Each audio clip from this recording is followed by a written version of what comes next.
살아계신 하나님, 저희를 만드시고 저희를 구원하시고 저희 삶의 주인이 되어주셔서 감사합니다.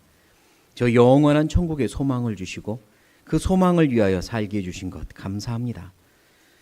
세상은 날이 갈수록 흔들리고 죄악으로 어두워지며 그리스도인들의 신앙을 지키기에 참으로 어려워지고 있습니다. 이러한 때 우리의 믿음이 흔들리지 않도록 도와주시고 주님이 소중히 여기시는 교회 안에서 굳건히 서서 우리의 신앙은 계속해서 성장할 수 있도록 도와주십시오.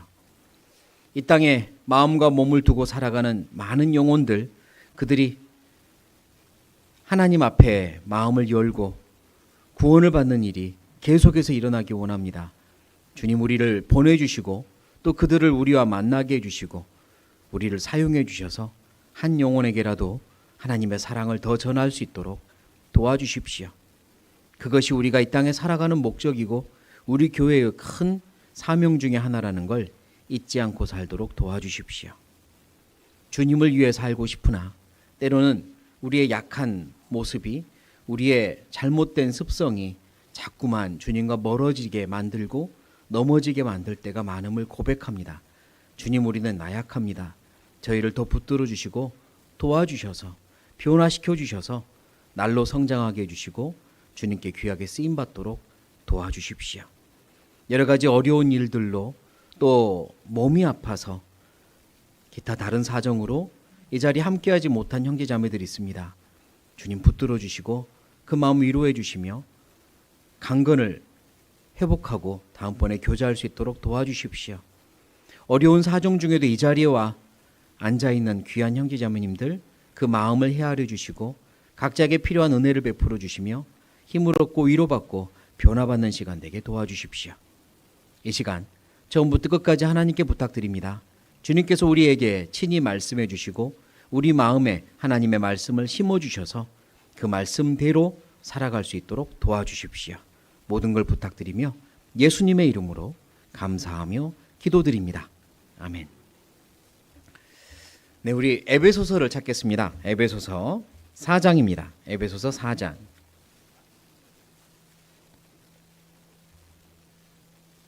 에베소서 4장.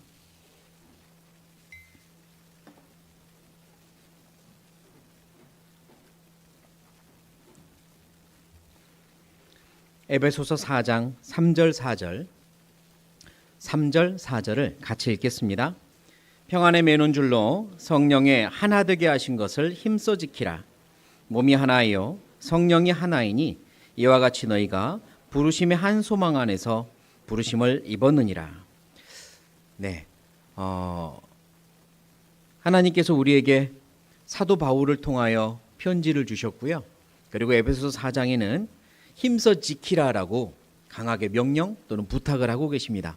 무엇을 힘써 지키라고 하셨냐면 성령님께서 하나 되게 하신 이거를 힘써 지키라는 겁니다. 그러면서 4절엔 몸이 하나이요로 시작하죠. 한 분이신 성령님이 하나 된 몸을 지금도 만들어가고 계셔요. 그 몸은 그리스도의 몸, 교회입니다. 그래서 우리가 힘써 지켜야 될 것은 서로 사랑 안에서 하나 되는 것, 그리고 하나님의 몸된 교회를 하나 되게 힘써 지켜야 하는 거죠. 우리가 힘써 지켜야 할 것이 있습니다. 오늘은 우리가 이 명령을 따라서 하나됨을, 교회를, 한 몸인 교회를 힘써 지키는 게 필요한데요. 그 방법이 뭘까? 두 가지 원칙을 배우려고 합니다. 두 가지 원칙을 우리가 잘 지켜나갈 때 이 말씀처럼 교회를 하나 되게 지킬 수 있다고 믿습니다. 그래서 그 두 가지 원칙을 배우려고 하는데요. 고린도전서 12장부터 14장까지를 통해서 배우려고 해요. 고린도전서 12장을 찾겠습니다.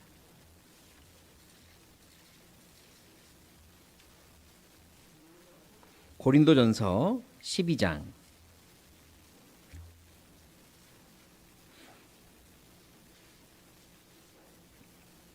고린도전서 12장부터 14장까지인데요. 우리가 잘 아는 것처럼 고린도전서 13장은 무슨 장? 사랑장이 있습니다. 그 가운데 사랑장이 끼어 있죠. 왜 고린도전서 13장은 사랑장일까? 그 이유가 12장부터 14장까지를 읽으면 알 수 있고요. 또 이 안에 두 가지 원칙을 배울 수가 있습니다. 12장 4절부터 제가 읽을게요. 4절.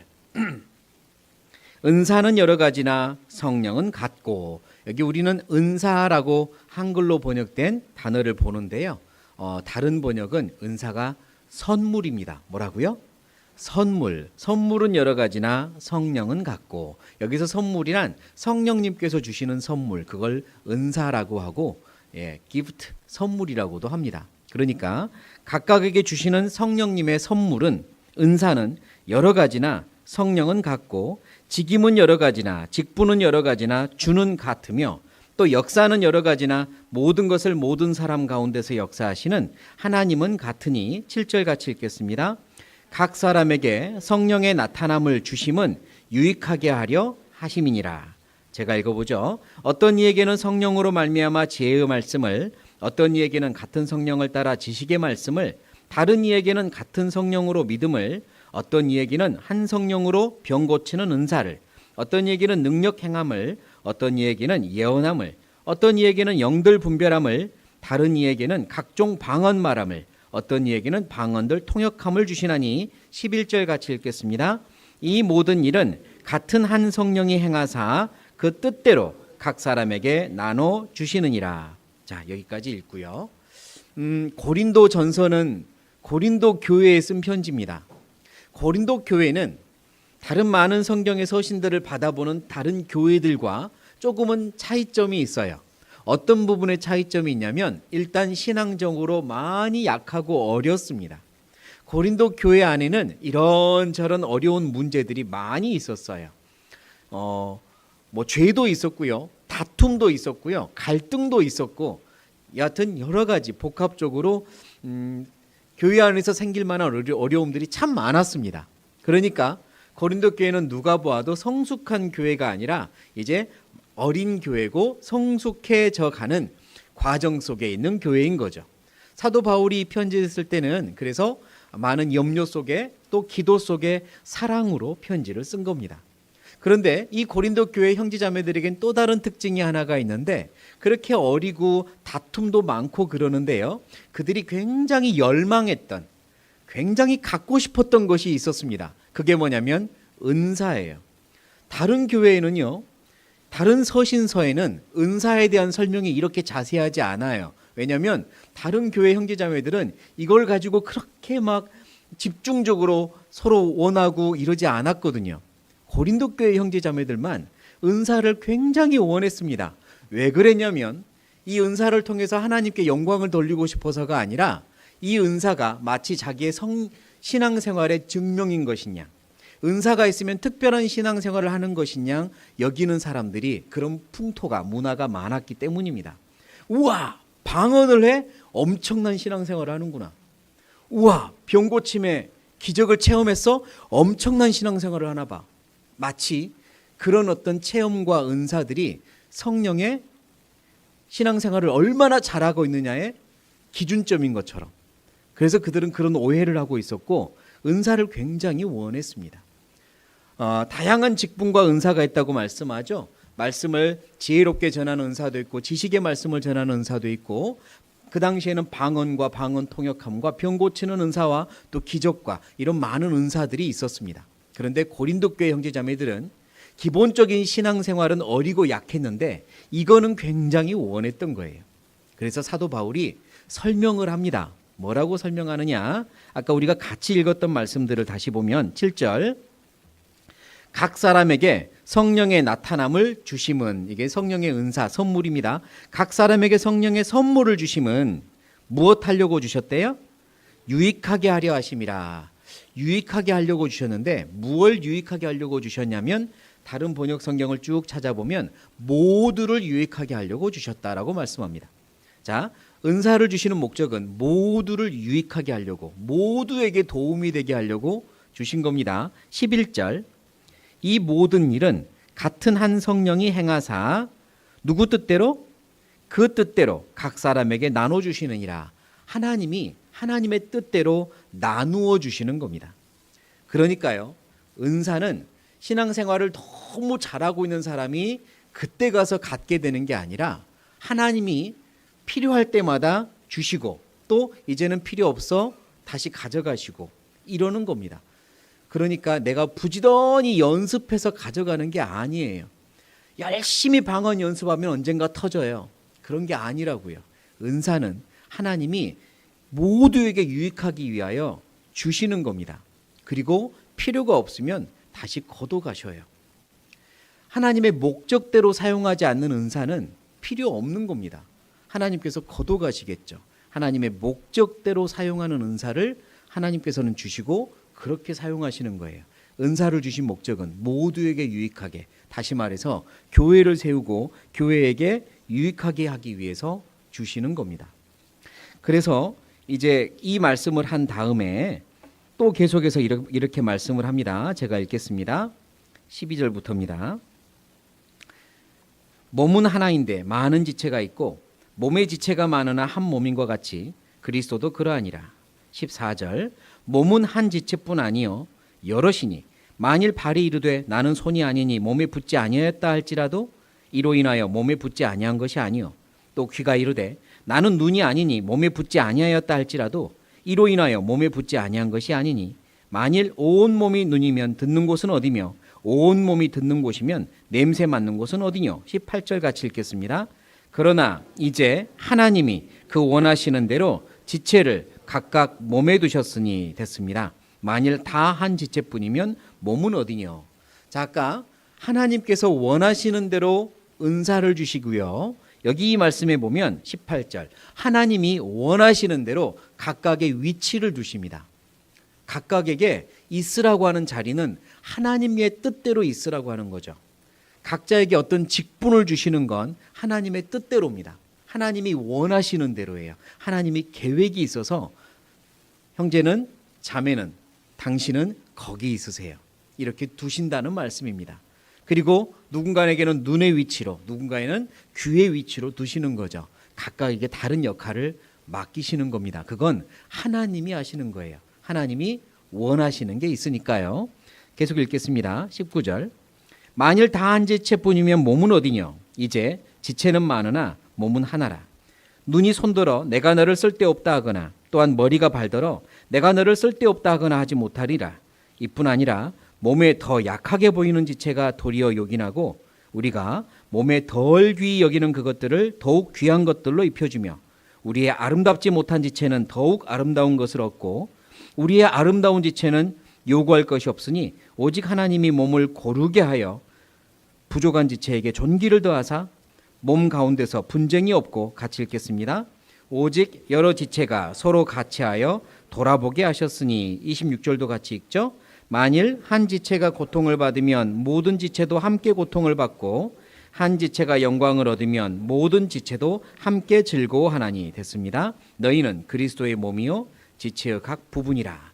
그래서 이제 하나님께서는 각자에게 위치를 두시고요. 역할을 주십니다. 어떤 위치는 눈에 드러나는 위치가 있어요. 사람들 보기에 드러나는 위치이기 때문에 정말 부지런하네 또는 왜 저렇게 아무것도 안 해? 평가를 받는 위치입니다. 어떤 지체는 드러나지 않는 곳에도 있어요. 아무리 부지런히 열심히 내 역할을 해도 드러나지 않으니까 어느 누구도 알아주지 않는 그런 위치에 있을 수도 있습니다. 그러나 하나님이 아신다는 겁니다. 하나님이 보고 계셔요.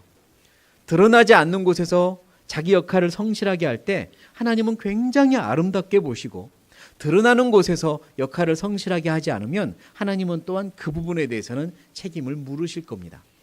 그러니 하나님 눈에는 아름답지 못한 지체는 없어요. 하나님 눈에는 귀하지 않은 위치와 직분이 없습니다. 모든 직분이 모든 위치에서 자기 역할을 잘 할 때 몸이 건강하듯 교회도 건강한 겁니다.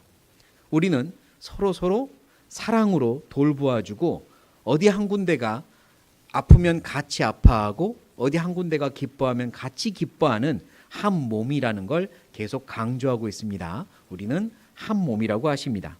28절입니다. 28절 또 같이 읽겠습니다. 하나님이 교회 중에 몇을 세우셨으니 첫째는 사도요, 둘째는 선지자요, 셋째는 교사요, 그 다음은 능력이요, 그 다음은 병 고치는 은사와 서로 돕는 것과 다스리는 것과 각종 방언을 아는 것이라. 자, 됐습니다. 28절 처음에 하나님이 교회 중에 몇을 세우셨으니. 자, 하나님이 계속해서 주권적으로 하시는 게 있어요. 성령의 은사도 하나님의 뜻대로 주셔요. 각자에게 위치에 있으라고 하시는 분도 하나님이에요. 하나님의 뜻대로 하십니다. 직분도 하나님의 뜻대로 주세요. 당신은 이번에 구역장으로 좀 수고해 주세요. 조장님으로 수고해 주세요. 교사로 수고해 주세요. 당신은 이제 앞으로 전도하는 일로 전도인으로 부르겠습니다. 등등 직분을 맡기는 건 하나님께서 세우는 거예요. 하나님께서 각자에게 그 위치를 주십니다. 29절 제가 읽죠. 다 사도겠느냐, 다 선지자겠느냐, 다 교사겠느냐, 다 능력을 행하는 자겠느냐, 다 병 고치는 은사를 가진 자겠느냐, 다 방언을 하는 자겠느냐, 다 통역하는 자겠느냐. 31절 같이 읽죠. 너희는 더욱 큰 은사를 사모하라. 내가 또한 제일 좋은 길을 너희에게 보이리라. 자, 12장의 주제는요, 모든 건 하나님이 하나님의 뜻대로 주신다 인 겁니다. 그리고 그 이유는 교회를 세우고 아름답게 하기 위해서. 교회는 하나님의 몸이죠. 머리는 하나님이시고요. 자기 몸을 건강하게, 자기 몸을 아름답게 하기 위하여 하나님께서 계획하시고 뜻대로 하시는 게 은사요, 위치요, 직분이라는 겁니다. 이건 하나님이 주십니다. 요즘 대한민국 헌법 뉴스에서 여러 번 나오니까 조금 익숙해졌을 수도 있어요. 대한민국 헌법 1조 1항은 대한민국은 민주공화국이다. 1조 2항이 뭐냐면 모든 권력은 국민에게서 나오고 잊어버렸습니다. 자, 모든 권력은 국민으로부터 나온다. 이게 이제 대한민국의 헌법 1조 2항이에요. 이게 교회에서도 마찬가지인데요. 모든 교회의 권력은 하나님께로부터 나옵니다. 이게 교회 헌법이에요. 교인으로부터 나온다. 틀렸습니다. 교회는 그렇지 않아요. 교회는 하나님이 머리 되신 곳이기 때문에요. 하나님의 몸이기 때문에 모든 위치는, 모든 결정은 하나님께로부터 나옵니다. 그게 교회예요. 우리는 그걸 믿는 게 교회를 믿는 거고 교회를 알아가는 겁니다. 하나님이 교회의 머리시고 모든 주권은 국민에게 있고 모든 권력은 국민으로부터 나온다 이건데요. 교회는 모든 주권은 하나님께 있고 모든 권력은 하나님께로부터 나온다. 그게 교회입니다. 그래서 12장이 그건 거예요. 하나님이 주신다. 하나님이 세우신다. 하나님이 다 하신다. 이건 하나님의 뜻대로 하시는 거다. 너희가 원한다고 간절히 사모한다고 연습한다고 되는 게 아니다. 하나님이 하신다. 그거 알라는 겁니다. 그런데 12장 마지막 31절 그러나 너희들이 사모해야 될 은사 선물이 있단다. 가장 좋은 은사 선물이 있단다. 이거는 사모하라는 겁니다. 다른 거는 하나님이 주시는데요. 하나님의 뜻대로 이것만큼은 너희가 간절히 사모하라는 겁니다. 사모할수록 주시는 은사가 있어요. 그게 뭐냐면 13장입니다. 그게 13장입니다. 자, 사도 바울이 고린도전서 편지를 쓸 때요. 그때는 1장, 2장, 3장 이렇게 나누어 쓰지 않았습니다. 1장, 2장, 3장은 한참 후에 편의를 위해서 구분한 거고요. 처음 편지를 쓸 때는 1장, 2장, 3장 없었어요. 그러니까 12장 31절과 13장 1절은 그냥 쭉 이어지는 편지였습니다. 그러니까 13이라는 글자 없이 보시면 내가 가장 좋은 은사를 너에게 보이리라. 사랑은 오래 참 내가 사람의 방언과 이렇게 시작하는 거예요. 가장 좋은 은사는 사랑인 겁니다. 가장 사모해야 될 은사는 사랑이라고 말씀합니다. 다른 건 하나님의 계획대로 주권으로 주시지만 사랑만큼은 간절히 사모해라. 사모하는 만큼 하나님이 주신다. 그리고 이 사랑이 교회를 하나 되게 하고 아름답게 하는데 정말 필요한 거다라고 말씀하는 겁니다. 교회를 지키는 두 가지 원칙 중에 한 가지는 이겁니다. 따라해 보시죠. 사랑 안에 연합하자. 이게 첫 번째 원칙이에요. 하나님의 몸된 교회를 아름답게 지키려면 사랑이 필요합니다. 우리 모두 다 사모해야 되는 건 사랑이고요. 사랑 안에 하나가 되는 것. 이게 교회를 지키는 첫 번째 원칙입니다. 그래서 고린도전서 13장은 사랑에 대해서 계속 나열하고 있어요. 이런 사랑이 우리 안에 필요하다는 겁니다. 교회를 지키기 위해서, 몸된 교회를 계속 하나 되게 하기 위해서. 마태복음 18장을 찾아볼게요. 마태복음 18장.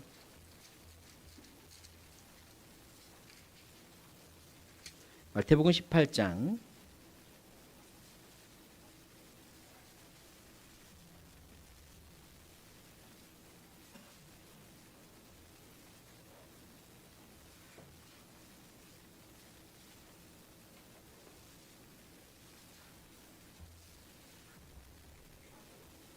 18장 19절. 마태복음 18장 19절. 19절 20절을 같이 읽겠습니다. 진실로 다시 너희에게 이르노니 너희 중에 두 사람이 땅에서 합심하여 무엇이든지 구하면 하늘에 계신 내 아버지께서 저희를 위하여 이루게 하시리라. 두세 사람이 내 이름으로 모인 곳에는 나도 그들 중에 있느니라. 하나님께서 큰 약속을 주셨어요. 두세 사람이 내 이름으로 모인 곳에 나도 있을 것이고 내 이름으로 구하는 일에는 내가 들어주겠다고 하신 거예요. 그런데 어떻게 구해야 되냐면 합심하라고 하셨죠. 두 사람이 땅에서 합심하여 무엇이든지 구하면 이루게 하신다고 하셨어요. 합심이 굉장히 중요한 거죠. 하나 되는 게 중요합니다. 그래야 하나님의 뜻을, 하나님이 그 기도를 이루시고 뜻을 이루어 주세요. 하나님의 능력은, 머리 대신 하나님의 능력은 언제나 동일했어요. 그런데 우리 교회의 역사를 보면 예수님이 부활하시고 초대교회는요, 아주 뜨겁게 성령의 불이 일어났고 교회가 복음을 전했어요. 그러다가 어느 순간 확 식어버리고 교회가 거의 사라지는 듯 보이지 않았던 교회 역사도 있습니다. 그러다가 어느 순간은 또 뜨겁게 달아오르고요. 그러다가 다시 또 식기도 하고 그래요. 이상하죠. 하나님이 머리신데, 머리는 그대로 똑같으신데 왜 교회의 역사는 크게 일어났다가 식었다가 그랬을까? 하나님의 능력이 커졌다가 작아졌다 그런 건 아닐 거 아니에요. 이유가 뭐냐면 교회 안에 형제자매들, 그리스도인들의 마음이 하나가 되었다가 흩어졌다가, 하나가 되었다가 흩어졌다가 그랬기 때문입니다. 머리가 아무리 능력이 있어도 몸된 교회 형제자매들이 하나가 되지 않으면, 마음이 흩어져 버리면 머리의 뜻을 이룰 수 없어요. 하나님의 능력이 나타날 수 없습니다. 교회가 형제자매들이 100명이 있어도 200명이 있어도 각각 다른 마음, 200가지 마음이면 하나님 역사 못합니다. 수에 있지 않아요. 단 몇 명이 있어도 한 마음이잖아요. 그곳에서 하나님이 역사하는 겁니다.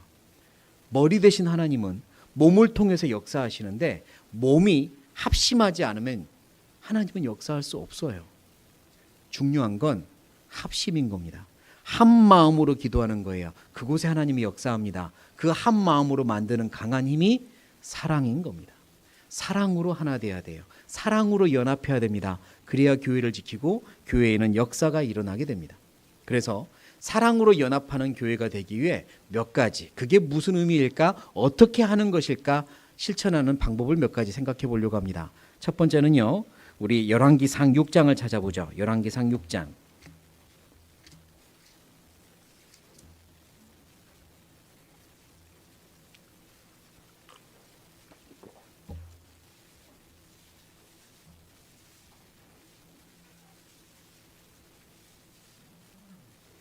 열왕기상 6장 7절. 6장 7절을 또 같이 읽겠습니다.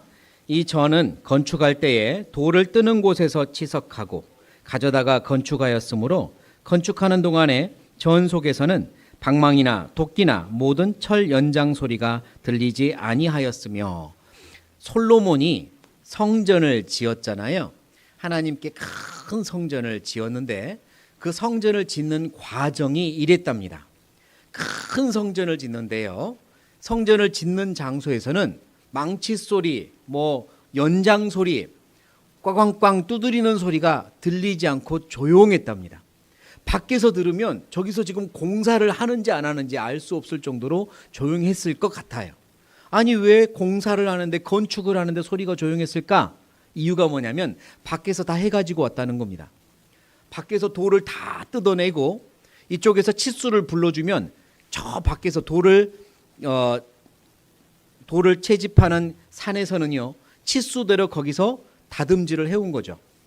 짜가지고 두드리고 갈고 매끈하게 거기서 다 만들어가지고 가지고 와서는 그냥 끼워 넣기만 한 겁니다.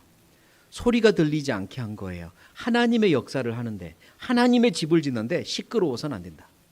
일은 밖에서 다 해가지고 가지고 와라. 이 방법을 쓴 겁니다.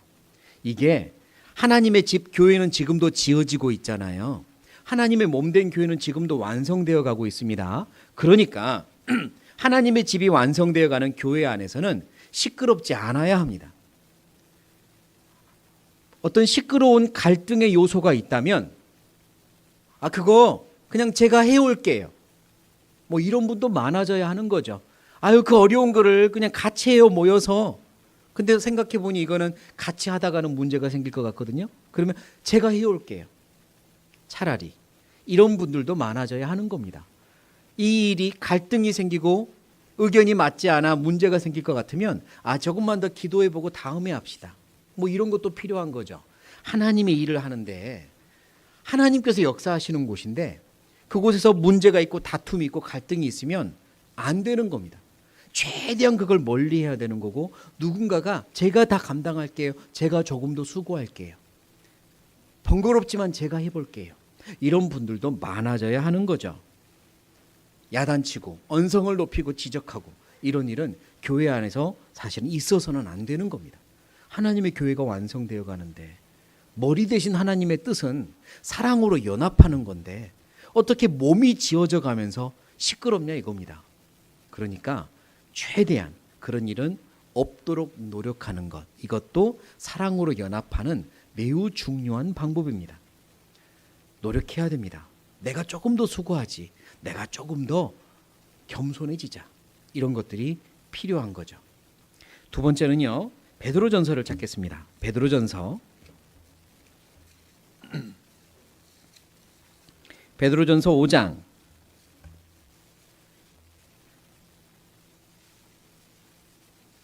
베드로전서 5장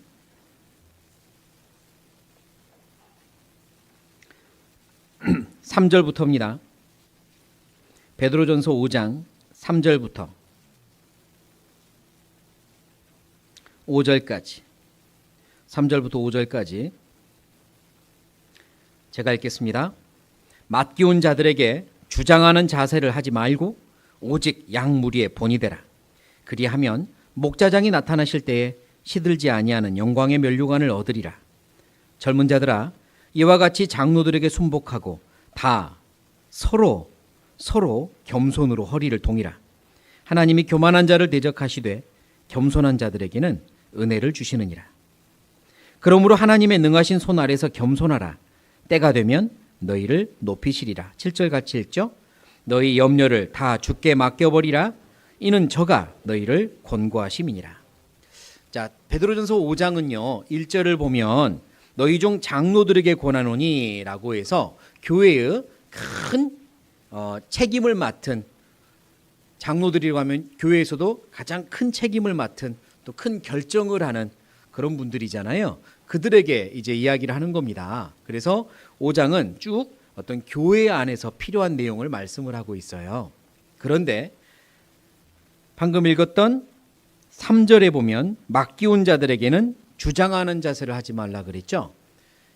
교회 안에서는요 주장하고 강요하고 함부로 명령하고 이런 거 없습니다. 누구도 주장할 수 있는 권리를 가진 분 없어요. 말씀을 전하는 전도인이라 할지라도 또 집사님이든 무슨 봉사회 어머니 회장님이라 할지라도 주장하고 강하게 말하고 명령하고 이럴 권리는 없습니다. 결정을 대면 같이 합시다. 같이 따라해 봅시다. 따라주세요. 그러면 잘 될 겁니다. 같이 이렇게 협조하자고 서로 격려하고 같이 갑시다. 이게 하나님의 뜻이지. 감히 결정이 됐는데 하지 않냐고. 이런 식의 말은 하나님이 허락한 적이 없습니다. 또한 5절에 젊은 자들아 이와 같이 장로들에게 순복하고 다 서로 겸손으로 허리를 동이라. 서로 겸손해져야 합니다. 일을 맡은 자도 또 어떤 직분을 맡은 자도 겸손해야 되고요. 또 함께 도와서 따라줘야 하는 분들도 겸손으로 서로 대해야 되는 거죠. 서로가 서로를 인정하고 모든 위치를 존중하는 것, 그게 사랑으로 연합하는 방법입니다.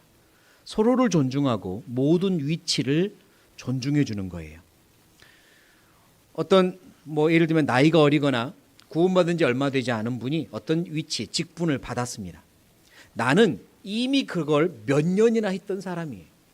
그러면 나도 모르게 채점을 하게 됩니다. 야, 옛날에 내가 다 해보고 다 실수한 걸 또 하고 있네. 이런 생각 들 수 있죠. 그러면 가서 도와주고 싶은 마음도 생깁니다. 하지만 도와주는 거랑 채점하는 건 다른 겁니다. 채점할 수 있는 권리는 아무한테도 없어요. 하나님께서 그 직분을 맡기실 땐 하나님께서 지혜도 주십니다. 그리고 기도하면서 본인이 결정해 나가시는 거예요. 우리는 존중해야 됩니다.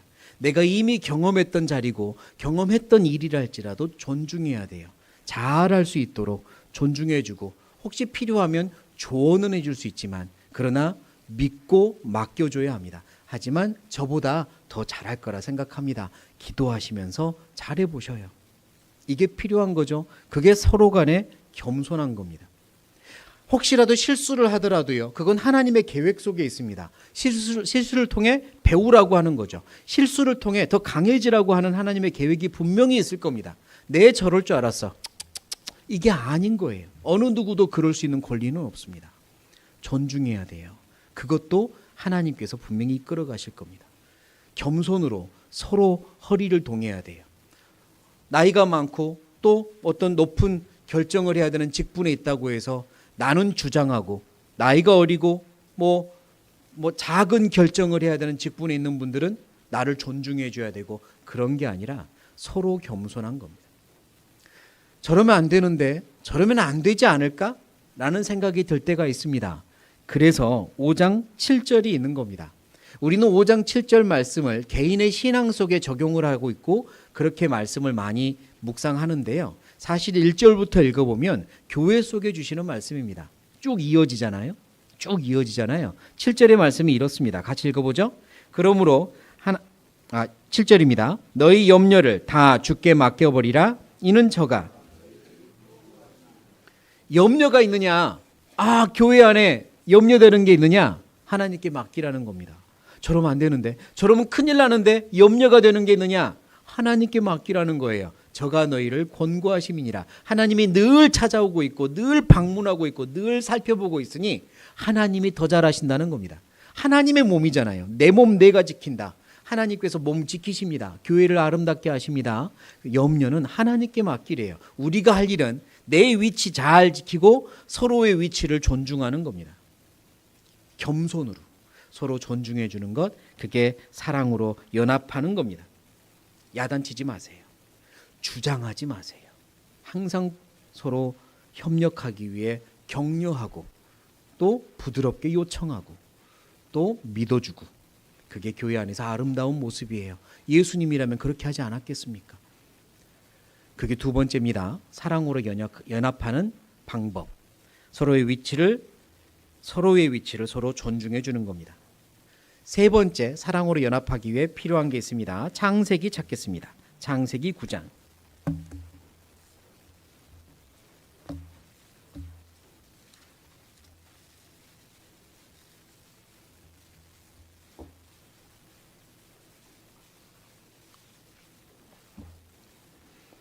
창세기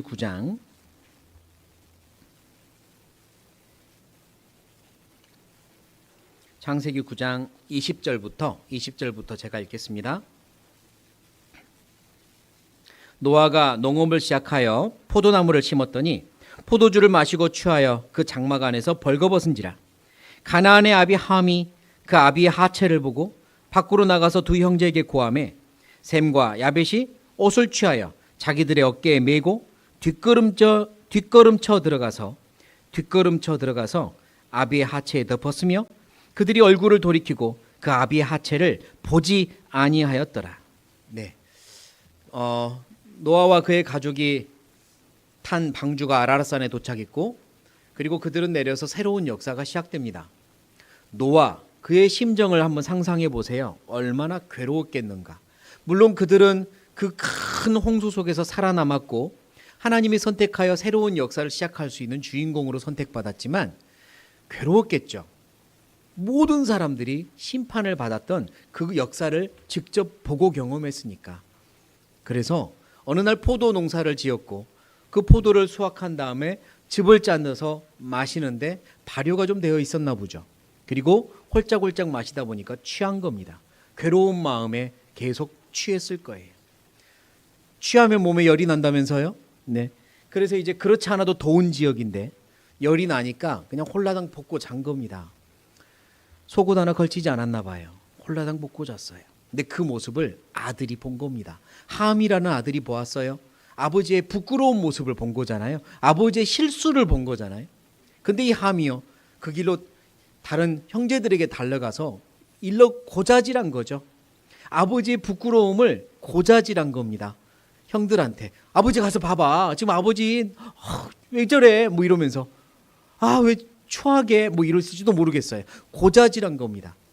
그러자 두 형제는 어떻게 했어요? 어디 봐봐, 어디 봐봐. 이렇게 간 거 아니죠.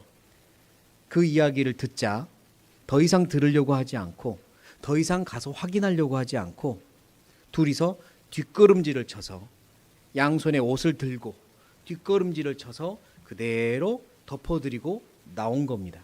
뒤를 돌아서 보려고 하지도 않았어요. 실수를 보려고 하지 않았습니다. 덮어주려고 했죠. 실수를 더 자세히 들으려고도 하지 않았습니다. 덮어주려고 했어요. 그게 사랑인 겁니다. 그게 가족들이 할 수 있는 진짜 사랑인 거죠. 영원한 가족인 형제자매들이 하나님의 아름다운 몸된 교회 안에서 실천해야 될 사랑인 겁니다. 누군가는 실수합니다. 누군가는 부끄러운 실수를 할 수 있습니다. 그걸 내가 들었을 때 나는 어떻게 하라는 이야기입니까? 누설하고 누군가한테 나눠주라는 이야기 아니잖아요. 그걸 내가 들었다는 건 나보고 덮으라는 이야기입니다. 왜 많고 많은 사람 중에 나에게 들려줬을까요? 더 크게 스피커로 이야기하라고? 아니겠죠. 아닙니다. 덮어주라고. 더 많은 사람이 알기 전에 덮어주라고 주신 거 아니겠습니까? 그런데 함은 먼저 보았으니 먼저 덮어줄 수 있는 기회가 있었는데 그러지 않은 거예요. 나중에 그 책임은 하나님이 크게 물으셨습니다. 책임이 작지 않아요. 매우 크게 물으셨어요. 그리고 두 형제는요, 그 이야기를 듣자 확인하려고 하지 않습니다. 더 들어보려고 하지 않아요. 뒷걸음질을 쳤습니다. 앞걸음질하는 것도 양쪽에 옷 들고 다리나 팔을 밟지 않고 가려고 하면 조심해야 되는데 뒷걸음질해서 들어갔으니 얼마나 조심해야 됐겠습니까? 그러나 조심조심 뒷걸음질해서 덮어주고 나왔어요. 실수는 아버지가 있지만 고생은 아들들이 한 겁니다. 실수는 아버지가 있지만 덮어주는 고생은 아들들이 한 거예요. 사랑하니까요. 교회 안에서 필요한 모습이죠. 누군가는 실수합니다. 잘하려고 하다가 실수할 수도 있고요. 아직 부족해서 실수할 수도 있습니다. 그걸 보았다면, 들었다면 덮어주려고 하는 겁니다. 내가 좀 더 고생하는 게 덮어주는 겁니다. 쉽게 덮어줄 수도 있지만 고생해서 덮어야 되는 것도 있어요. 뒷걸음질 쳐서 덮어주십시오. 그래야 교회는 더욱더 사랑으로 연합하고 아름다워질 수 있어요. 물론 잘못이라는 것도 있습니다. 실수라는 단어와 대비해서 잘못이라는 것도 있어요. 이건 때로는 악한 것일 수도 있고 고의적인 것일 수도 있습니다. 치명적인 잘못도 있죠. 말씀에 비춰봤을 때 완전 잘못되고 교회의 방향과 비춰봤을 때 잘못된 것도 있죠. 그건 어떻게 해야 됩니까? 덮어줘야 됩니까? 그거는 교회 하나님이 정하신 방법대로 해결하면 됩니다. 하나님이 정하신 방법이 있습니다. 그건 이따가 살펴볼게요. 잘못은 또 다른 방법으로 해결하는 겁니다. 하지만 실수는 덮어줘야 돼요. 기도해 줘야 됩니다. 내가 먼저 알았다면 나는 더 기도하라고 알려준 겁니다. 그게 사랑으로 연합하는 세 번째 방법입니다. 그리고 네 번째 방법입니다. 갈라디아서 6장입니다. 갈라디아서 6장.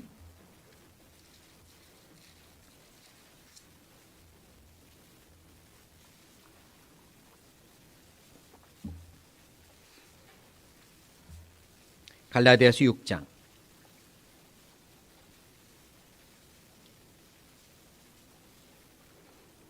1절부터입니다. 제가 읽겠습니다. 형제들아, 사람이 만일 무슨 범죄한 일이 드러나거든 신령한 너희는 온유한 심정으로 그러한 자를 바로잡고 네 자신을 돌아보아 너도 시험을 받을까 두려워하라. 2절 같이 읽죠. 너희가 짐을 서로 지라. 그리하여 그리스도의 법을 성취하라. 두 번째는요. 이제 네 번째는요. 교회 안에서 각자의 위치가 있고 직분이 있고 역할이 있는데요. 다 완전하게 자기 역할을 수행하지 못합니다. 때로는 이런저런 사정으로 자기가 할 일을 놓치는 수가 있어요. 회사 같으면 남들이야 어쨌든 간에 내 일만 잘하면 됩니다. 왜? 나는 내가 계약한 대로, 내가 월급 받는 대로 내 일만 잘하면 돼. 이렇게 해도 누가 뭐라 하지 않아요. 물론 사랑으로 하나 된 회사면 그것도 또 도와줄 수 있겠지만요. 또 그리스도인들은 너무 차갑고 냉정하면 안 되는 거지만요. 회사 같으면 그래도 자기 일만 잘하면 뭐라고 하진 않습니다. 하지만 교회는 그렇지 않아요. 교회는 다 연약한 분들이 하나님의 거룩한 직분을 맡고 하는 거거든요. 사실 어느 누구도 아무리 내가 유능해도 하나님의 거룩한 이 역할을 다 해낼 수 없습니다. 우리는 다 연약하고 부족해요. 하나님의 주신 이 일은 너무 거룩하고 너무 크고요. 다 해낼 수 없어요. 그러다가 이제 뭐 일명 펑크라는 게 나는 겁니다. 어떤 분은 이런 일로 저런 사정으로 못하게 되는 거예요. 그럴 때 어떻게 해야 될까요? 그때 2절 너희가 짐을 어쩌래요? 서로 지라. 그때 필요한 게 짐을 서로 지는 겁니다. 내가 채워줘야 돼요. 내가 조금 더 수고하고 메꿔줘야 합니다. 그런 분들이 많아져야 돼요. 나 힘든 거 싫은데 내 일도 벅찬데 왜 하필이면 내 눈에 보여. 이것보다는요. 내 눈에 보였으니 나보고 하라는 거구나. 나한테 보여주셨으니 나보고 메꾸라는 거구나. 내가 조금만 더 수고해야 되는구나. 이런 분들이 많아져야 합니다. 그래야 교회가 하나님의 일이 역사가 일어납니다. 그리고 하나님은 그만큼 나에게 또 갚아주셔요. 틀림없이 갚아주시거든요. 짐을 서로 져야 합니다. 내가 메꿔야 되겠다. 내가 해야겠다. 조금만 더 쉬세요 라든지 그 일 잘 해결하고 오세요 라든지 이러면서 내가 메꾸는 거죠. 혹 누군가가 잘못을 범해가지고 그 일을 못하고 있을 때는 잘못은 하나님의 방법대로 맡기고 나는 나를 돌아보며 내가 할 수 있는 만큼 그 역할을 또 메꿔주려고 노력하는 분들이 많아져야 합니다. 나는 힘든 건 싫은데 저거는 내가 못 본 척 할래. 힘든 건 싫어. 이런 분들이 많아지면 하나님 다 아시거든요. 그런 분들이 많아지면 교회가 사랑으로 연합되기 어렵습니다. 아름다운 교회가 만들어지기 어려워요. 그러니까 네 번째, 상대방의 몫까지 담당하는 그런 아름다운 마음을 많이들 가졌으면 좋겠습니다. 그게 첫 번째 원칙이에요. 사랑으로, 사랑 안에 연합하자. 사랑 안에 연합하자. 교회를 지키는 두 번째 원칙이 있습니다. 고린도전서 13장으로 다시 가죠. 고린도전서 13장.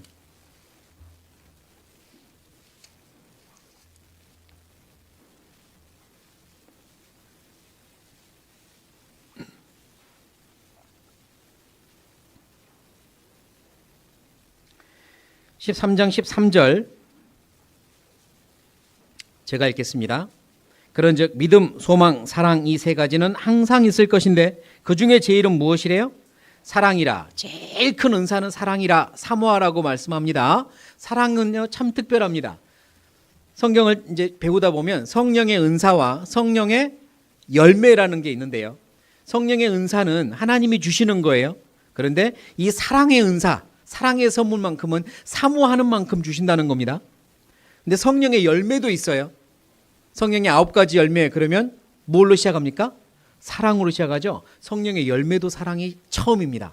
사랑의 은사 중에 제일 중요한 게 사랑이고요. 성령의 은사 중에, 성령의 열매 중에도 첫 번째가 사랑이에요. 사랑은요 정말 중요한 겁니다. 신앙이 성장하면서 나타나는 열매는 사랑이어야 합니다. 그래서 사랑이 가장 중요합니다. 그러면서 이제 13절로 제일은 사랑이라라고 마무리를 하는 것 같은데 14장 1절 사랑을 따라 구하라. 신령한 것을 사모하되 특별히 예언을 하려고 하라. 방언을 말하는 자는 이렇게 다시 또 은사들을 언급하기 시작합니다. 모든 은사는 사랑으로 구하라라고 이제 다시 은사들을 언급해요. 그러니까 사도 바울이 하고 싶은 이 메시지가 말씀이 아직 안 끝난 겁니다. 사랑을 강조한 다음에 14장에 또 하고 싶은 말씀이 있는 거예요. 14장 26절입니다. 다 읽을 수는 없어서요. 14장 26절. 26절 제가 읽겠습니다. 그런즉 형제들아 어찌할꼬 너희가 모일 때 각각 찬송시도 있으며 가르치는 말씀도 있으며 계시도 있으며 방언도 있으며 통역함도 있나니 같이 읽겠습니다. 모든 것을 덕을 세우기 위하여 하라. 다시 강조합니다. 하나님이 주시는 은사들은 모든 것을 덕을 세우기 위하여 해라. 이렇게 말씀하죠. 하나님이 각자에게 하나님의 뜻을 위하여 모두에게 유익하기 위하여 주시는 게 은사입니다. 그래서 예언의 은사도 방언의 은사도 그때는 필요했습니다. 지금은 교회를 세우기 위해 하나님의 뜻을 이루기 위해 더 필요한 게 있고 덜 필요한 게 있습니다. 하나님은 필요에 따라 또 주시는 거죠. 지금은 교회를 세우기 위해 제일 필요한 은사는 뭐니 해도 사랑이고요. 그런데 여기 모든 것을 덕을 세우기 위하여 하라라고 하셨는데요. 덕을 세운다는 말이 좀 어렵습니다. 한국말로 덕이라는 말도 무슨 뜻일까 설명해 보려고 하면 되게 좀 어렵게 설명을 해야 되는 단어가 덕이죠. 근데 덕을 세우기 위하여 하라. 이건 무슨 의미일까? 그래서 원래 원어인 그 당시 헬라어와 또 다른 번역 성경을 좀 참고해 봐서 이 의미를 이해해 봐야겠어요. 원래 원어는요. 오이코도메라는 의미로 쓰이는데요. 이게 이제 덕을 세우다로 번역을 했어요. 원래 원어인 오이코도메는 건축물을 세우다, 건축을 완성하다라는 의미가 그 안에 들어 있습니다. 그래서 오이코돔의 이 원어를 사용하는 다른 말씀 구절을 몇 개 찾아볼게요. 어떤 의미로 쓰이는지요. 고린도전서 3장입니다. 고린도전서 3장.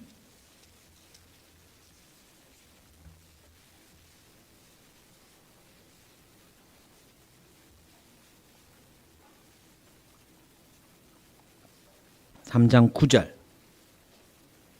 고린도전서 3장 9절 같이 읽죠. 우리는 하나님의 동역자들이요 너희는 하나님의 밭이요 하나님의 집이니라.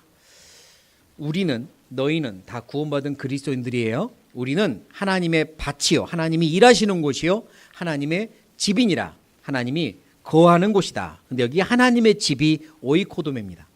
아까 덕을 세우다와 하나님의 집 이게 같은 말이에요. 그러니까 모든 은사는 하나님의 집인 교회를 세우기 위해 사용하는 겁니다. 교회를 세우기 위해 사용하라. 또 다른 말씀 하나 더 볼게요. 에베소서 4장. 에베소서 4장.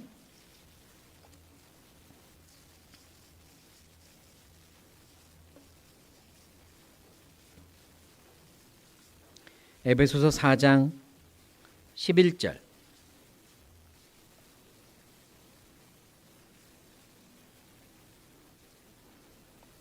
에베소서 4장 11절 12절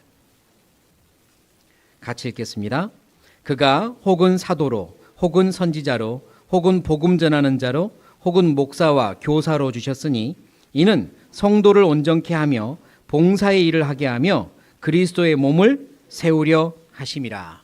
여기서 각각에게 준 모든 직분은 목적이 있다. 그건 하나님의 몸을 세우게 하려고 서로에게 유익하게 하려고 성도를 온전케 하려고 주신 거다.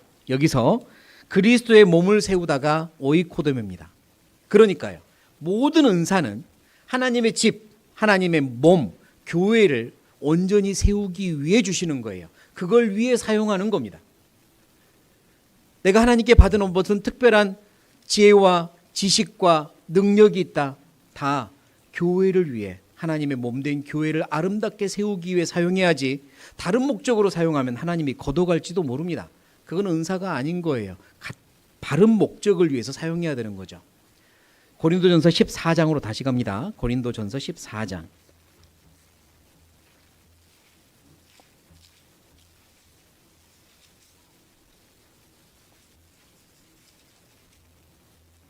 그래서 14장의 결론은 이렇습니다. 14장의 결론은 40절 같이 읽겠습니다. 모든 것을 적당하게 하고 질서대로 하라. 교회를 세우는 두 번째 원칙입니다. 질서 안에 순종하는 겁니다. 따라해 보시겠습니다. 질서 안에 순종하자. 그게 두 번째 원칙이에요. 첫 번째 원칙 기억나십니까? 따라해 보시겠습니다. 사랑 안에 연합하자. 두 번째 원칙이 뭐라고요? 질서 안에 순종하자. 이 두 가지가 교회를 지키는 겁니다. 사랑과 질서, 연합과 순종. 이 두 가지가 교회를 지키는 큰 원칙이에요. 14장은 그 말씀을 하는 겁니다.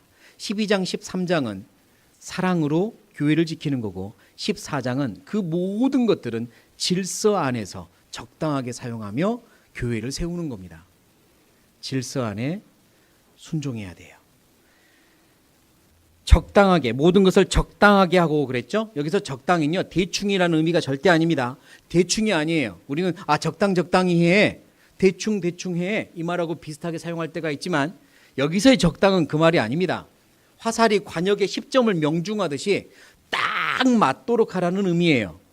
딱 맞도록 적중하라는 이야기입니다. 그러니까 모든 은사는 목적에 딱 맞게 사용해라. 그리고 질서대로 해라. 순서대로 해라 이겁니다. 자, 질서대로 하라의 말을 좀 더 풀어보면 이렇습니다.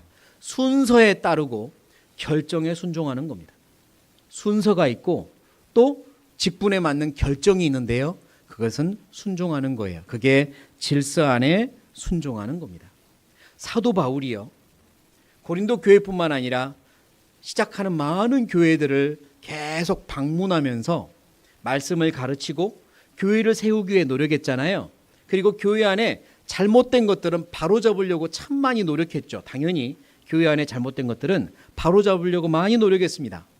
자, 사도 바울이 했던 말을 한 번 더 찾아볼게요. 자, 질서가 무슨 의미인지를 찾기 위해서입니다. 고린도전서 11장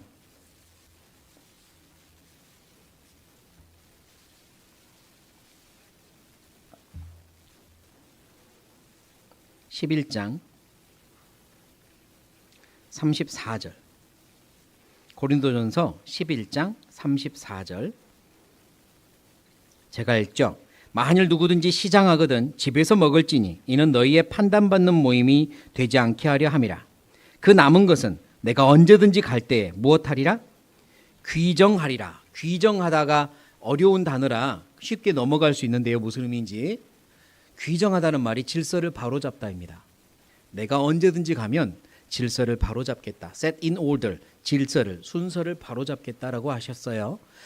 고린도 교회는 연약하고 어려운 일이 많았다고 했죠. 11장은 어떤 어려움을 다루고 있냐면 성찬식을 하는데요. 너무 난장판인 거예요. 와서 막 포도주를 술 취하도록 마시는 사람도 있고 떡을 배부르도록 먹는 사람이 있고 오늘 성찬식 한데 그럼 굶고 가자. 뭐 이렇게 와서 그걸로 배 채우려고 오는 일도 있었던 겁니다. 성찬식의 진짜 의미는 사라지고 엉뚱한 것들이 너도 나도 자기 의견을 강하게 하면서 어지러워진 거죠.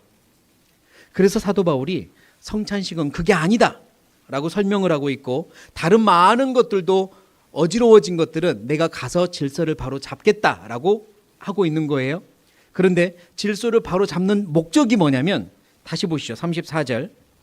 만일 누구든지 시장하거든 집에서 먹을지니 같이 읽겠습니다. 이는 너희의 판단받는 모임이 되지 않게 하려 함이라. 예, 이게 필요한 겁니다. 우리의 이 아름다운 모임이 우리 교회가 질서가 없어서 어지러워서 판단받는 모임이 되면 안 되잖아요. 우리가 판단을 받으면 우리의 머리 대신 하나님의 얼굴이 화끈거리잖아요. 하나님께 영광을 가리우는 일이잖아요. 교회가 하나님 안에서 질서 정연하게 하나가 되는 건 하나님의 영광을 위해 필요한 겁니다. 그래서 질서를 잡는 거죠. 이것도 순서를 잡는 겁니다. 교회 안에서 이런 순서로 이렇게 합시다. 필요한 거죠. 그래서 사도 바울이 계속 귀정하리라. 그리고 방문하면 이것저것을 다 순서를 바로 잡습니다. 순서에 따라야 되는 거예요. 디도서도 찾겠습니다. 디도서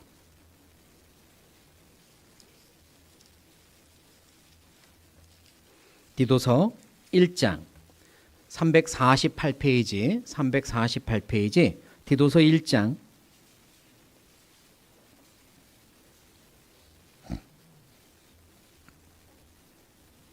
5절 디도서 1장 5절 제가 읽겠습니다. 내가 너를 그레데에 떨어뜨려둔 이유는 같이 읽죠. 부족한 일을 바로잡고 나의 명한 대로 각성의 장로들을 세우게 하려 함이니. 네, 사도 바울이요 디도라고 하는 형제를 일꾼을 그레데 섬의 작은 교회에 파송을 보냈습니다. 거기 있으라고 한 거예요. 목적은 뭐냐? 부족한 일을 바로잡으라고.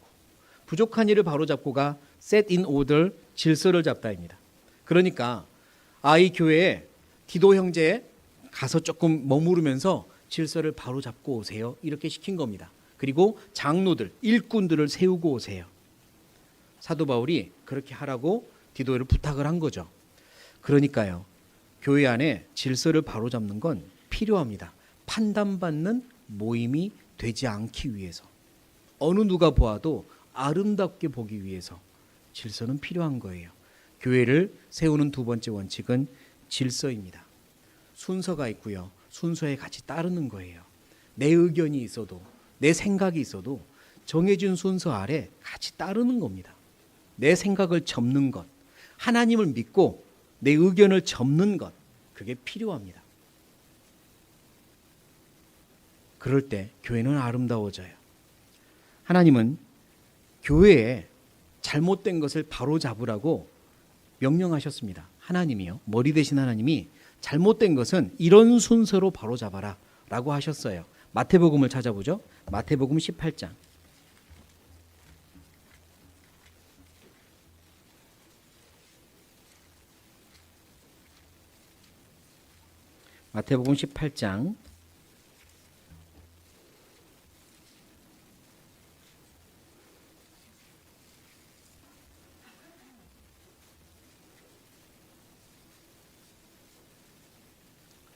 마태복음 18장 15절입니다.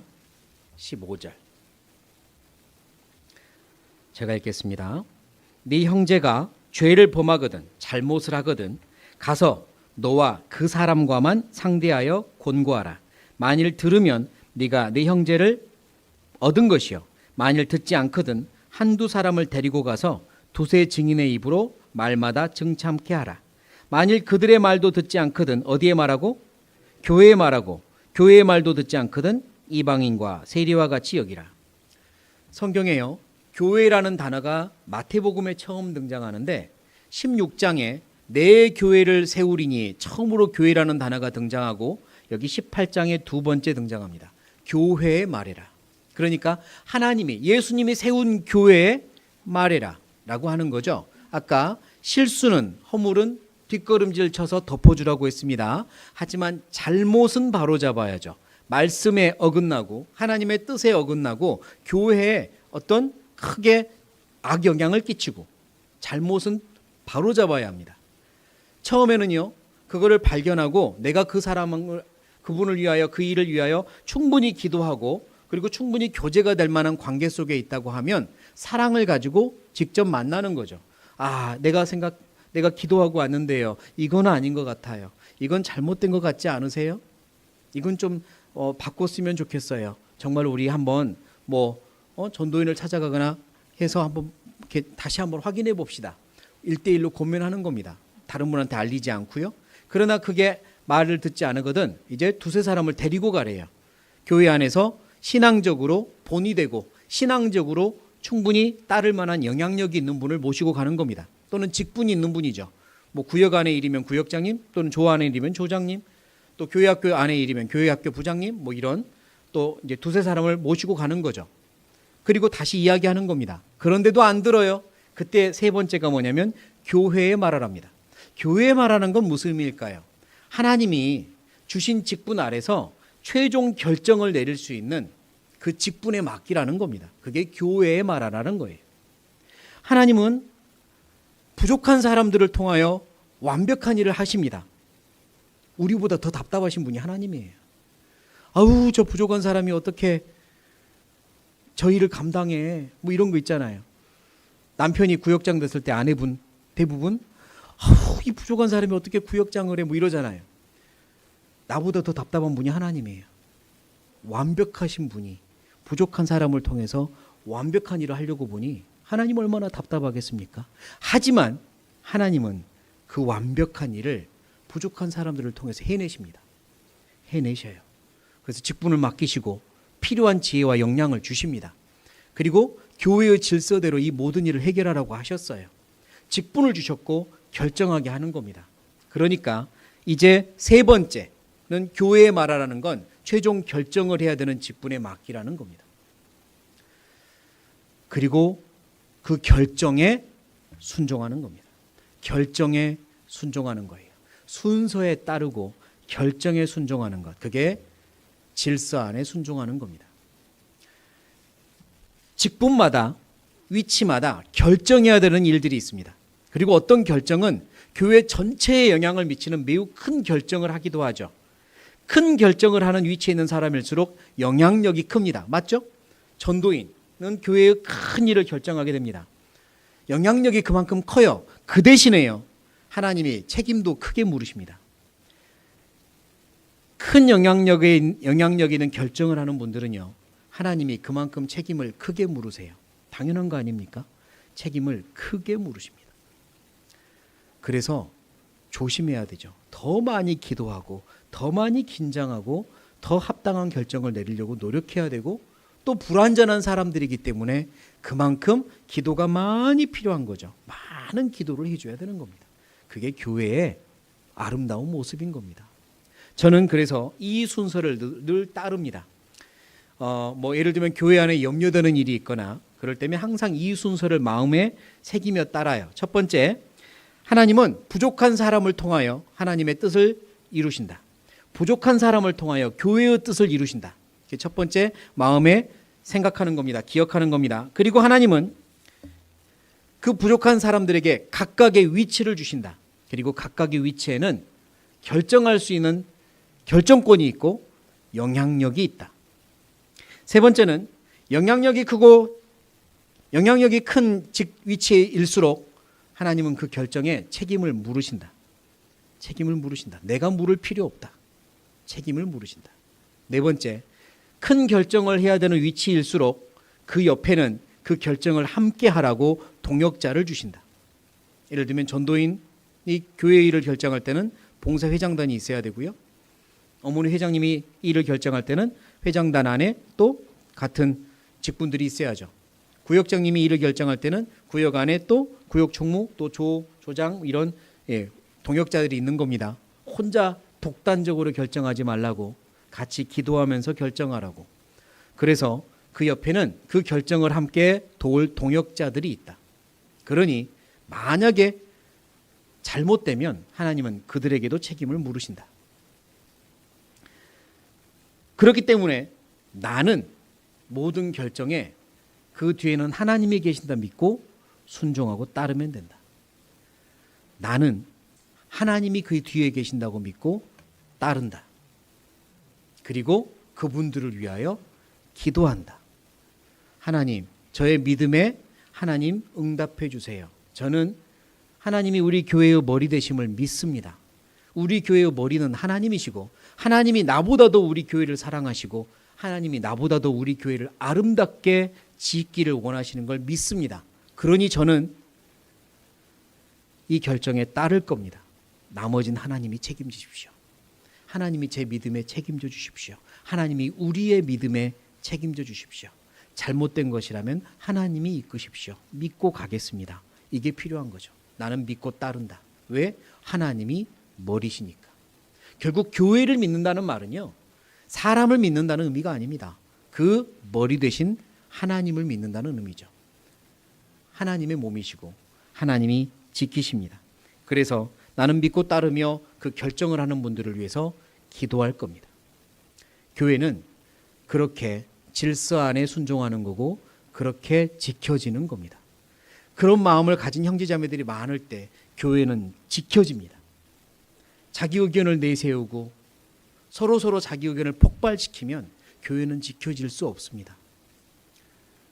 아무리 내가 보기에 나보다 더 어리석고 경험도 적고 부족해 보이더라도 그분이 직분을 가지고 있고 직분 안에서 합당한 결정을 내리면 나는 따라주는 게 맞습니다. 그리고 하나님께 기도하는 거죠. 하나님이 책임져 주십시오. 그게 질서 안에서 순종하는 겁니다. 우리 여호수아를 찾아보겠습니다. 여호수아 1장.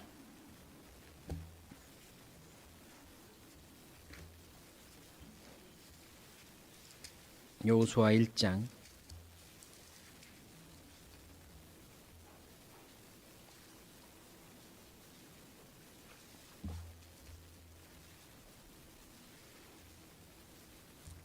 16절부터입니다. 여호수아 1장 16절.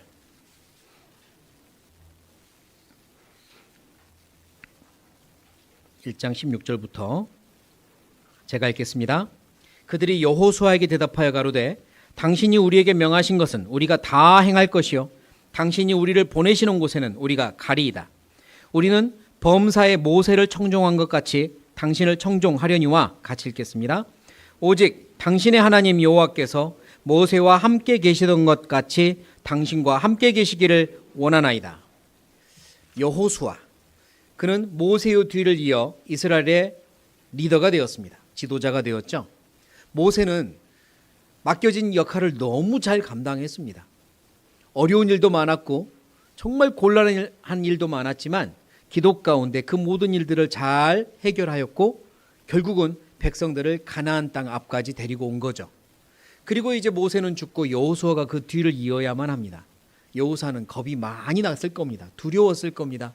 그래서 하나님이 여호수아에게 두려워 말라, 놀라지 말라, 마음을 강하게 하고 담대히 하라, 내가 너와 함께 할 것이다, 이렇게 계속 격려도 해줬지만 여전히 마음에 두려움은 있었을 겁니다. 내가 잘할 수 있을까? 모세만큼 잘할 수 있을까? 이 백성들이 모세를 따랐던 것처럼 나를 따를까?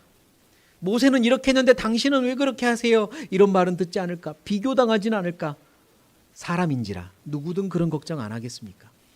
그런데 어느 날 몇 개 지파의 족장들이 어떤 일로 여호수아를 찾아왔고 그리고 여호수아가 지시한 일에 대하여 이렇게 대답하는 겁니다. 그들이 뭐라고 대답하냐면 우리는 당신이 명하는 걸 다 지킬 겁니다. 우리가 그전에 모세를 따랐던 것처럼 당신을 따를 겁니다. 이렇게 약속을 하죠. 그 대신 한 가지 부탁을 합니다. 그 대신 당신은 모세가 하나님과 동행했던 것처럼 하나님과 동행해 주십시오. 이 부탁을 하는 겁니다. 모세는 하나님과 늘 함께하였고 그래서 하나님이 내리시는 지혜로운 결정을 백성들에게 내려서 따라간 겁니다. 우리는 여호수아 당신을 따를 겁니다. 왜? 하나님이 세우셨으니까. 단 당신의 모든 결정은 하나님의 결정이길 바랍니다. 그게 맞잖아요. 우리는 당신을 따를 거고 당신을 위해 기도할 겁니다. 하나님이 당신과 함께 하시라고. 그래야 우리도 잘못된 결정을 따르는 게 아니니까요. 그게 필요합니다. 모든 직분 있는 분들을 위하여 기도할 필요가 있는 거죠. 하나님이 당신과 함께 하길 바랍니다. 하나님의 결정을 하시기 바랍니다. 잘못된 결정을 하면 우리는 다 그걸 따라야 합니다. 그런 일이 없도록 하나님이 함께 하시길 기도할 겁니다. 교회 안에 각각의 직분을 맡은 분들을 위해서 기도해 주십시오. 그리고 순서에 따르시고 결정에 순종해 주십시오. 그게 교회를 지키는 방법입니다. 사랑 안에 연합하고 질서 안에 순종해야 됩니다. 고린도전서 12, 13, 14장은 사랑과 질서를 이야기하고 있고 그게 교회를 아름답게 세우는 방법입니다. 그리고 그 가운데 있는 13장 사랑, 이 사랑이 있어야 이 모든 걸 해낼 수 있습니다. 고린도후서 5장입니다. 끝으로 고린도후서 5장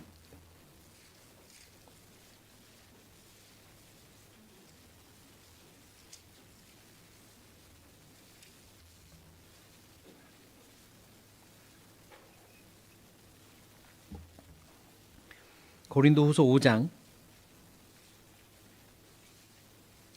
14, 15, 16절입니다. 고린도후서 5장 14절부터 제가 읽겠습니다.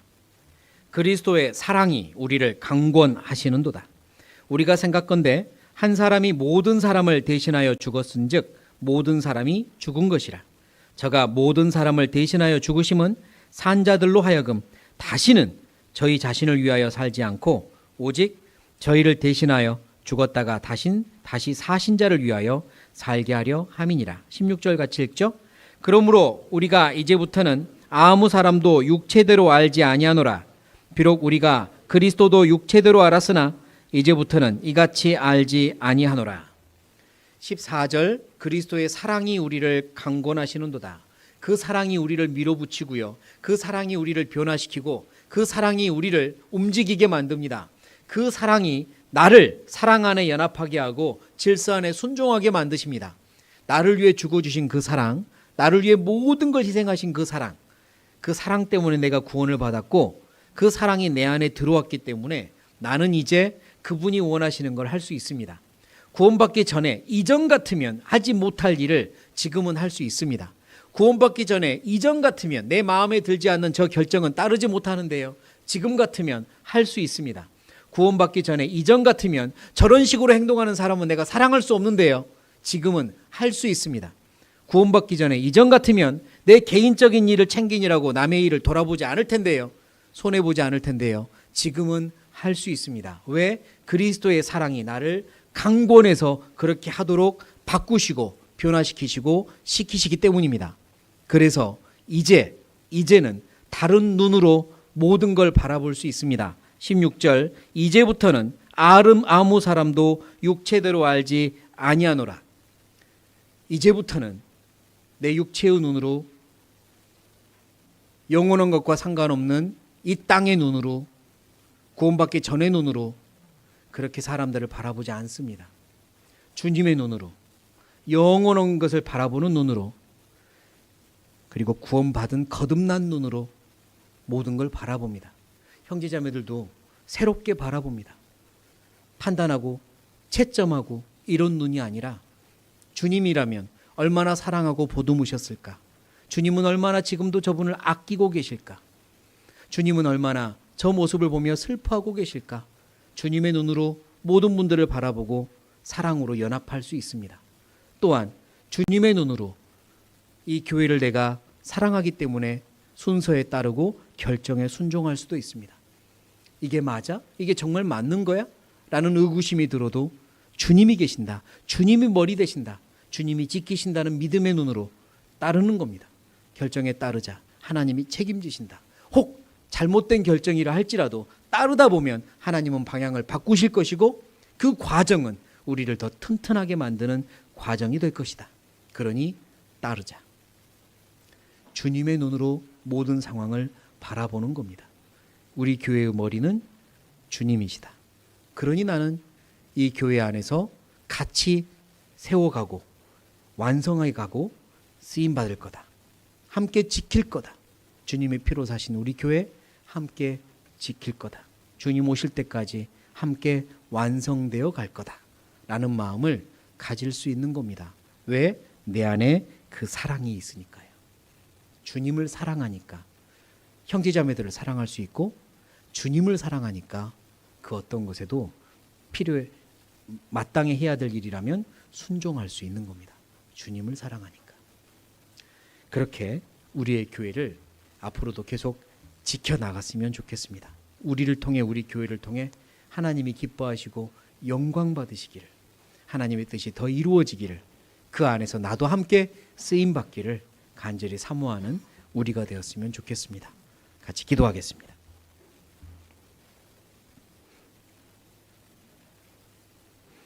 살아계신 하나님, 우리를 사랑하셔서 이 땅에 오시고 그 모든 수치와 모욕과 고통을 참으시고 주님의 거룩한 보혈로 우리를 씻어주시고 구원해 주셔서 감사합니다. 주님의 그 완전한 사랑이 우리를 완전히 구원하셨고 깨끗게 하셨다는 사실을 잘 압니다. 그리고 주님의 그 완전한 사랑을 가지고 우리도 따르기 원합니다. 주님의 몸된 교회 안에 있으면서 서로를 사랑하고 사랑으로 연합하기 원합니다. 질서 안에 순종하여 교회를 지키기 원합니다. 우리 교회가 더 세워져 가고 하나님의 뜻을 이루며 하나님께 영광을 돌리는 귀한 교회 되기 원합니다. 도와주십시오. 우리 모두를 도와주십시오. 그리고 사용하여 주십시오. 한 해를 잘 마무리하고 새해를 잘 계획하는 지혜도 주셔서 하나님이 주시는 귀한 시간들을 어떻게 사용하며 살아가야 할지 가르쳐 주시고 귀한 다짐할 수 있도록 도와주십시오. 우리 교회를 통해 주님만이 영광 받으시기 원합니다. 담임 목사님과 여러 임원들 모든 형제자매들이 한 마음 한 뜻이 되게 해주시고 더욱더 주님께 영광을 돌릴 수 있도록 도와주십시오. 함께해 주신 주님 감사합니다. 이 이후의 모든 시간도 오로지 아버지께만 부탁을 드리며 예수님의 이름으로 기도드립니다. 아멘.